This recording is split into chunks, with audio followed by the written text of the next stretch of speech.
নারীদের গৌরবময় ভূমিকার কারণে জুলাই আন্দোলন বেগবান হয়েছিল। সেই অবদানকে স্মরণ করে নারীদের যে ভূমিকার ফসল সেটিকে প্রাতিষ্ঠানিক রূপ দেওয়া প্রয়োজন বলে মনে করেন ঐকমত্য কমিশনের সহসভাপতি অধ্যাপক আলী রিয়াজ। ঢাকার ফরেন সার্ভিস একাডেমির দোয়েল হলে জাতীয় ঐকমত্য কমিশনের সঙ্গে রাজনৈতিক দলগুলোর দ্বিতীয় পর্যায়ের ১৩তম দিনের বৈঠক শুরু হয় সকালে। আলোচনায় ছিল নারী প্রতিনিধিত্ব ও দ্বিকক্ষ বিশিষ্ট আইনসভা বিষয়ে। কমিশনের সহসভাপতি অধ্যাপক আলী রিয়াজ সভায় নেতৃত্ব দেন। অধ্যাপক আলী রিয়াজ বলেন, জুলাই আন্দোলনে নারীদের গৌরবোজ্জ্বল ভূমিকা সবসময় স্মরণীয়।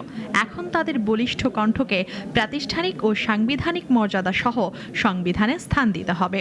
আজকে 14 জুলাই সংস্কৃতি মন্ত্রণালয়ের পক্ষ থেকে জুলাই নারী দিবস বলে দিনটিকে চিহ্নিত করা হয়েছে। তাদের এই অবদান আমাদের ইতিহাসের পাতায় স্বর্ণাক্ষরে লেখা থাকবে। তিনি উল্লেখ করেন, ২০২৪ সালের ১৪ জুলাই ছিল স্বৈরাচার পতনের যাত্রার বিশেষ মোড়। ছাত্র আন্দোলনে নারীরা রাতের আধারে পথে নামেন, অপমানের বিরুদ্ধে প্রতিবাদ ঠেলে আন্দোলনের গতিপথ বদলে দেন। তাদের যে ভূমিকা, সেই ভূমিকাকে যেন আমরা প্রাতিষ্ঠানিক রূপ দিতে পারি বাংলাদেশের রাষ্ট্র পুনর্গঠনের ক্ষেত্রে।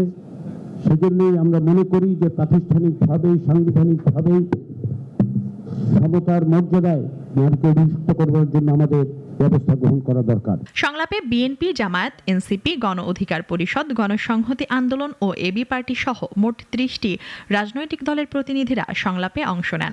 নারী আসনের সংখ্যা বৃদ্ধি করে আমরা ১০০ জনে উপনীত হওয়ার ব্যাপারে অধিকাংশ রাজনৈতিক দল একমত হয়েছে। গত ৬ মাসে ঐকমত্য কমিশনের পেছনে রাষ্ট্রের যে অর্থ খরচ হয়েছে, বেতন ভাতা থেকে শুরু করে যা যা খরচ হয়েছে, কত টাকা খরচ হয়েছে, কেন খরচ হইল, জাতি সেটা জানতে চায়। জাতীয় সংসদে সংরক্ষিত নারী আসন বিলুপ্ত হবে, আমরা ঘোরতর দ্বিমত করেছি। প্রধান উপদেষ্টার বিশেষ সহকারী মনির হায়দারের সঞ্চালনায় সংলাপে আছেন কমিশনের সদস্য সফররাজ হোসেন, বিচারপতি Emdadul Haque, doctor Badiul Alam Majumdar, doctor Iftekharuzzaman, doctor Ayub Miah. Munia Jyoti, নাগরিক, ঢাকা।